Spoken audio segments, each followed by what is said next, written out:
आपका यूनिक प्रज्ञान यूट्यूब परिवार में मैं प्रज्ञान सर हार्दिक स्वागत करता हूं, वंदन करता हूं, अभिनंदन करता हूं।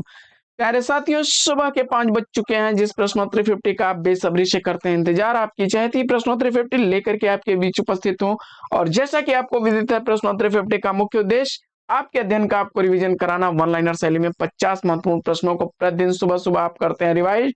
इस रिवीजन श्रृंखला से जुड़ने के लिए फटाफट सेशन को लाइक और शेयर कर दीजिए। चैनल पर पहली बार होंगे तो चैनल को सब्सक्राइब कर लीजिएगा। आपके लाइक शेयर सब्सक्रिप्शन से हमको मिलता है पुनर्बुलंद ऐसी ही पाठचर्या प्रतिदिन लाने के लिए। मुझे उम्मीद है कि अपना प्यार दुलार स्नेह देंगे और आज की पाठचर्या को प्रारंभ करने से सकारात्मक विचार। और आज का मॉर्निंग कोट्स है, मिसाल कायम करने के लिए अपना रास्ता साथियों स्वयं बनाना पड़ता है। और हानि लाभ जीवन मरण जस अबजस विधियात, इस उक्ति को परे रख के आपको अपने लक्ष्य के लिए अपने आप पर भरोसा करना होगा, क्योंकि आपकी मेहनत, आपका श्रम आपको सफलता दिलाएगा। आपकी मेहनत कभी जाया नहीं जाएगी साथियों। तो नियमित अध्ययन करते रहिए और अपने अध्ययन के द्वारा अपने आप को समाज में प्रतिष्ठित करने के लिए आप अपने लक्ष्य के प्रति निरंतर अभ्यास लक्ष्य सकारात्मक आज की इस पाठचर्या को और देखेंगे। पाठचर्या का आज का पहला प्रश्न आपके स्क्रीन पर। और प्रश्न है आपके सामने कि सुदामा पांडे धूमिल की अंतिम रचना कौन सी मानी जाती है। सुदामा पांडे धूमिल की अंतिम रचना बताना है। जवाब में आपने सुदामा पांडे का प्रजातंत्र बताया, बिल्कुल सही जवाब। और 1983 ईस्वी इस रचना का प्रकाशन हुआ। बढ़ते हैं दूसरे प्रश्न की तरफ। दूसरा प्रश्न आपकी स्क्रीन पर। दूसरा प्रश्न क्या है कि दलित ब्राह्मण कहानी संग्रह के रचनाकार कौन है। दलित ब्राह्मण कहानी संग्रह का रचनाकार पूछा जा रहा है आपसे। फटाफट उत्तर बताइए। शरण कुमार लिम्बाले को चुना आपने, बिल्कुल सही उत्तर। प्रश्न संख्या 3। तीसरा प्रश्न आपके स्क्रीन पर कि किस समीक्षक ने कहा कि छायावादी काव्य में भारतीय परंपरा के जीवन तत्वों का समावेश हुआ है। यानी कि छायावादी काव्य में भारतीय परंपरा के जीवन तत्वों का समावेश हुआ है, यह कथन किस विद्वान का है, इसका आपको जवाब बताना है। उत्तर में आपने डॉक्टर नगेंद्र को चुन करके बिल्कुल सही जवाब दिया है। बढ़ लेते हैं आगे और देखते हैं प्रश्न संख्या 4 को। चौथा प्रश्न है कि प्रथम फाल्गुन उपन्यास के उपन्यासकार कौन है। प्रथम फाल्गुन उपन्यास किसके द्वारा लिखा गया उपन्यास है, इसका आपको जवाब बताना है। नरेश मेहता उत्तर बताया आपने, बिल्कुल सही जवाब है। 1968 ईस्वी इस उपन्यास का प्रकाशन वर्ष है। बढ़ते हैं पांचवें प्रश्न की तरफ। पांचवा प्रश्न आपकी स्क्रीन पर। कथा प्रसंग यथा प्रसंग आलोचना ग्रंथ के रचनाकार कौन है। कथा प्रसंग प्रसंग उत्तर में आपने निर्मला जैन बताया, बिल्कुल सही जवाब। 2013 ईस्वी इसका प्रकाशन काल। अगला प्रश्न है प्रश्न संख्या 6। छठवां प्रश्न क्या है कि आज का हिंदी उपन्यास समीक्षा पुस्तक के लेखक कौन है। आज का हिंदी उपन्यास समीक्षा पुस्तक का लेखक पूछा जा रहा है आपसे। जवाब में आपने किसको चुन लिया, डॉक्टर इंद्रनाथ मदान को, बिल्कुल सही जवाब के साथ। प्रश्न संख्या 7। सातवां प्रश्न, तुलसी के वचनों के समान रहीम के वचन भी हिंदी भाषी भूभाग के सर्वसाधारण के मुंह पर रहते हैं, यह कथन किस विद्वान का है। तुलसी के वचनों के समान रहीम के वचन भी हिंदी भाषी भूभाग में सर्वसाधारण के मुंह पर रहते हैं, यह कथन किसका है। जवाब में आपने आचार्य रामचंद्र शुक्ल जी को चुना, राइट आंसर है आपका। प्रश्न संख्या 8। आठवां प्रश्न है कि गोल्ड स्मिथ द्वारा लिखा गया हर्मिट तथा डेजर्टेड विलेज का हिंदी अनुवाद किसने किया। इधर पाठक उत्तर चुना आपने, तो सही जवाब हो जाएगा गोल्ड स्मिथ द्वारा लिखा गया हर्मिट का एकांतवासी योगी और डेजर्टेड विलेज का उजड़ ग्राम नाम से अनुवाद किया। नौवां प्रश्न। प्रश्न संख्या 9 है कि नौकर की कमीज उपन्यास के उपन्यासकार कौन है। नौकर की कमीज उपन्यास का उपन्यासकार पूछा जा रहा है। विनोद कुमार शुक्ल 1979 ईस्वी इसका प्रकाशन वर्ष है। बढ़ते हैं आगे और देखते हैं 10वां प्रश्न। प्रश्न संख्या 10 है कि नरेंद्र मोहनी उपन्यास के लेखक कौन है। नरेंद्र मोहनी उपन्यास का लेखक पूछा जा रहा है। जवाब में देवकी नंदन खत्री उत्तर चुना आपने, तो सही जवाब है 1893 ईस्वी इसका प्रकाशन वर्ष। अगला प्रश्न है कि बादलों में बारूद किस विधा की रचना है। बादलों में बारूद किस विधा की रचना है। जवाब में आपने मधु कांकरिया को चुना, तो राइट आंसर, क्षमा करें, मधु कांकरिया द्वारा लिखी गई यह रचना है और यात्रा वृतांत है। यह 2000 प्रकाशन काल है। बादलों में बारूद की विधा पूछी गई थी, तो विधा है यह यात्रा वृतांत, यात्रा साहित्य है, 2015 ईस्वी इसका प्रकाशन वर्ष और मधु कांकरिया द्वारा लिखी गई रचना है। 12वां प्रश्न कि शोषण का विरोध किस युग की काव्यगत विशेषता रही है। इसका आपको जवाब बताना है। शोषण का विरोध किस युग की काव्यगत विशेषता रही है। प्रगतिवाद उत्तर बता करके आपने बिल्कुल सही जवाब दिया है।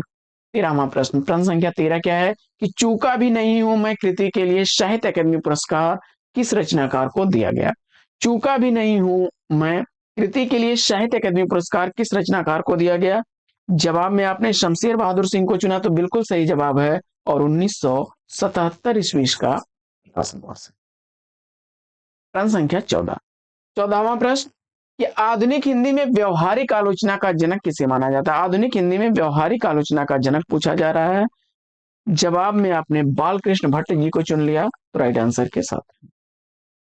प्रश्न संख्या 15, 15वां प्रश्न है कि भट्ट जी पहले आलोचक हैं और संयुक्ता स्वयंवर पर लिखी गई उनकी आलोचना पहली आलोचना है। यह कथन किस विद्वान का है। जवाब में आपने डॉक्टर बच्चन सिंह को चुना, तो राइट आंसर के साथ है। प्रश्न संख्या 16, 16वां प्रश्न है आपकी स्क्रीन पर। आधुनिक हिंदी आलोचना में तुलनात्मक आलोचना का जनक किसे माना जाता है। आधुनिक हिंदी आलोचना में तुलनात्मक आलोचना का जनक पूछा जा रहा है आपसे। फटाफट उत्तर बताइए साथियों। जवाब में आपने पद्म सिंह शर्मा को चुन लिया, तो सही जवाब के साथ हैं आप। आधुनिक हिंदी आलोचना में तुलनात्मक आलोचना का जनक पद्म सिंह शर्मा को माना जाता है। 17वां प्रश्न है कि द्वंद्वात्मक भौतिकवाद सिद्धांत के प्रवर्तक कौन है। द्वंद्वात्मक भौतिकवाद सिद्धांत का प्रवर्तक पूछा जा रहा है। जवाब में आपने कार्ल मार्क्स को चुन लिया, तो राइट आंसर है आपका। प्रश्न संख्या 18, 18वां प्रश्न है कि सालिभद्र सूरी को हिंदी का प्रथम कवि किसने स्वीकार किया है। सालिभद्र सूरी का प्रथम कवि स्वीकार करने वाले हैं डॉक्टर गणपत चंद्र गुप्त जी। प्रश्न संख्या 19, 19वां प्रश्न है कि सुखमय जीवन कहानी का प्रकाशन काल क्या है। सुखमय जीवन कहानी का प्रकाशन काल पूछा जा रहा है। चंद शर्मा गुलेरी उत्तर चुन करके बिल्कुल सही जवाब दिया है। 1911 ईस्वी का प्रकाशन वर्ष। प्रश्न संख्या 20, 20वां प्रश्न है कि मनुष्य ही साहित्य का लक्ष्य है, उक्त कथन किसका है। मनुष्य ही साहित्य का लक्ष्य है, यह कथन किसका है। जवाब में आचार्य हजारी प्रसाद द्विवेदी उत्तर चुना आपने, तो राइट आंसर है आपका। 21वां प्रश्न, प्रश्न संख्या 21 है कि अछूत की शिकायत काव्य संग्रह के लेखक कौन है। अछूत की शिकायत काव्य संग्रह किसके द्वारा लिखा गया है। जवाब में आपने हीरा डोम को चुना, राइट आंसर 1914 ईस्वी का प्रकाशन वर्ष। प्रश्न संख्या 22 है कि मनुष्य की श्रेष्ठ साधनाएं ही संस्कृति है, कथन किसका है।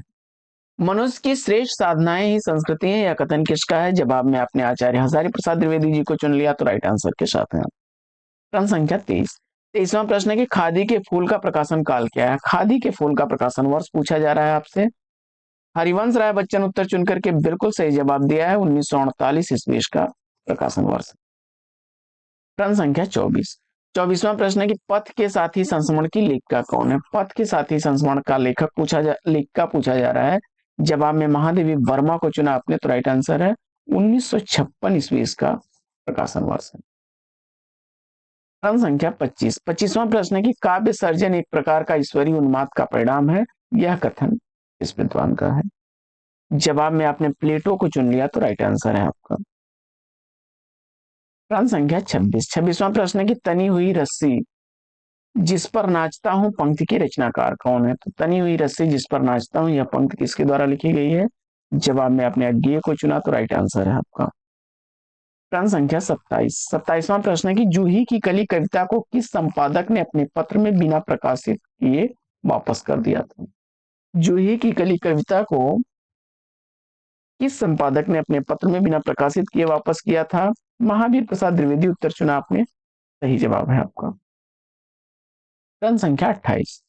28वां प्रश्न, धर्म की रसात्मक अनुभूति का नाम भक्ति है, किसका कथन है? धर्म की रसात्मक अनुभूति का नाम भक्ति है, यह कथन किसका है? तो आचार्य रामचंद्र शुक्ल। उत्तर चुना आपने, तो राइट आंसर है आपका। प्रश्न संख्या 29। 29वां प्रश्न है कि भाषा पद्म पुराण किसकी रचना है? भाषा पद्म पुराण किसकी रचना है? उत्तर में आपने दौलत राम जैन को चुना, तो राइट आंसर है। 1761 ईस्वी इसका प्रकाशन वर्ष। अगला प्रश्न है कि पांडे पुरवा गांव का दर्शन रामदास मिश्र के किस उपन्यास में किया गया है? पांडे पुरवा गांव का वर्णन रामदास मिश्र के किस उपन्यास में वर्णित है? तो पानी के प्राचीर। उत्तर चुन करके आपने सही जवाब दिया है। 1961 ईस्वी इसका प्रकाशन वर्ष है।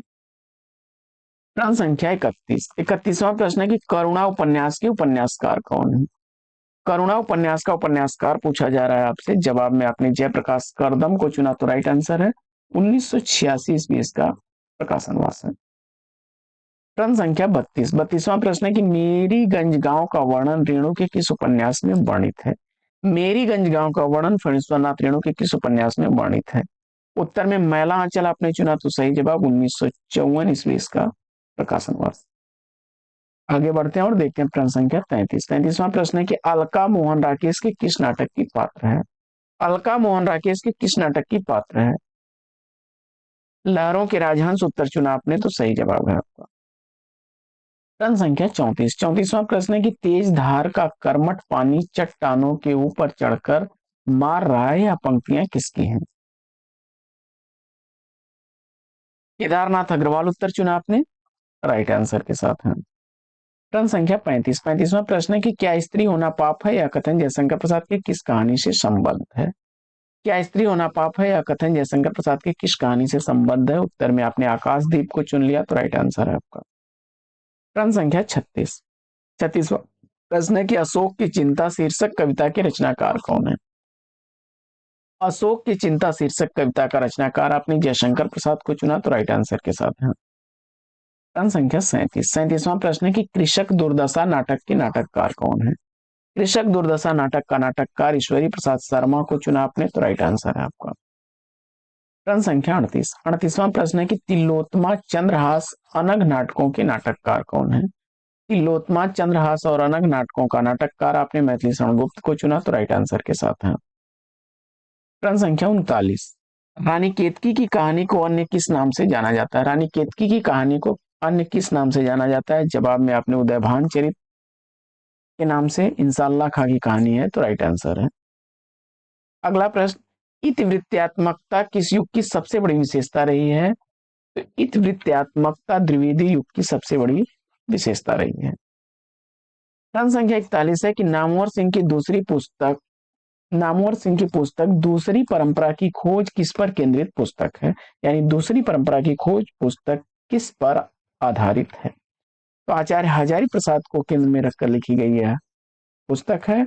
1982 ईस्वी का प्रकाशन वर्ष। प्रश्न संख्या 42 है कि लोहा बड़ा कठोर होता है, कभी कभी वह लोहे को भी काट डालता है, प्रसाद के किस नाटक का कथन है? लोहा बड़ा कठोर होता है, कभी कभी वह लोहे को भी काट डालता है, यह प्रसाद के किस नाटक का कथन है? जवाब में आपने धातुसेन का कथन है और जयशंकर प्रसाद द्वारा लिखा गया नाटक स्कंदगुप्त नाटक है।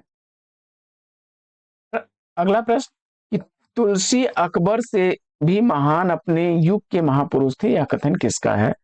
तुलसी अकबर से भी महान अपने युग के महापुरुष थे, यह कथन है गोल्ड स्मिथ का। अगला प्रश्न है कि रत्नाकर कृत गंगा अवतरण किस छंद में लिखा गया है? रत्नाकर द्वारा लिखा गया गंगा अवतरण किस छंद में लिखा गया है? जवाब में आपने रोला छंद चुना, तो राइट आंसर है। देखिए, रत्नाकर का प्रिय छंद जो था वो कवित छंद था, लेकिन गंगा अवतरण रोला छंद में लिखा गया है। अगला प्रश्न है कि स्त्रियां पर्दे से प्रजातंत्र तक आलोचनात्मक कृति के लेखक कौन हैं? जवाब में आपने दुष्यंत कुमार चुना, तो राइट आंसर है। 2012 ईस्वी रचना का प्रश्न संख्या 46 है कि चेतना के बिंब संस्मरणात्मक रेखा चित्र के लेखक कौन है? चेतना के बिंब संस्मरणात्मक रेखा चित्र का लेखक आपने डॉक्टर नगेंद्र को चुना, तो राइट आंसर है 1967 ईस्वी इसका प्रकाशन हुआ।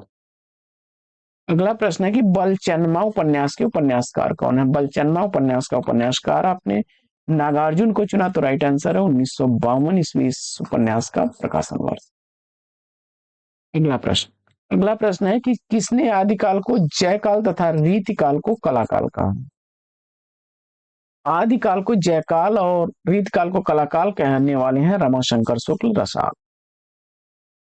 आगे बढ़ते हैं और देखते हैं अगला प्रश्न है कि विधा के देश से अस्ति भवती क्या है?